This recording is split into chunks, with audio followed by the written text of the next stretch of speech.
In Miami, Florida, hundreds of Cubans who fled the Castro regime came out into the streets to celebrate his death. David Begnaud is in Miami with more.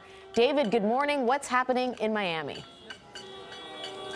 Alex, good morning. It's been a party since midnight, around 30 minutes after the news broke from the island that Fidel Castro was dead.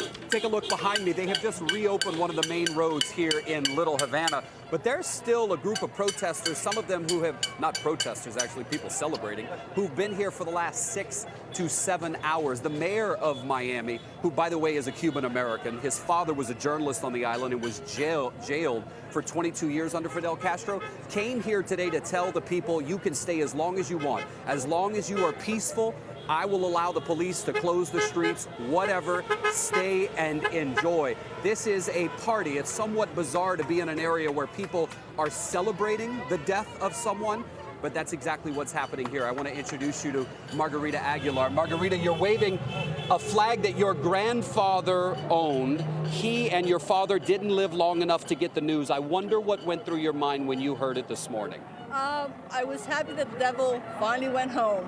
And to be honest, it brings hope.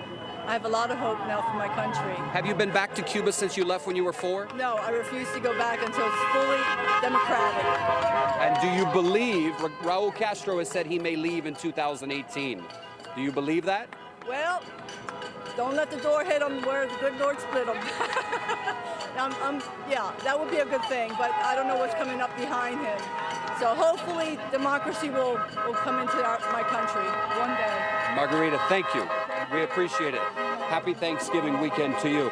Just, Alex, one more thing that I'll wrap up with is how many people we've heard from here in Miami who've said something similar to Margarita in that, I just wish my mom and dad could have lived long enough to hear the horns and see the people celebrating and finally see the news that Fidel Castro is dead. David Begnaud in Miami, thanks for that update.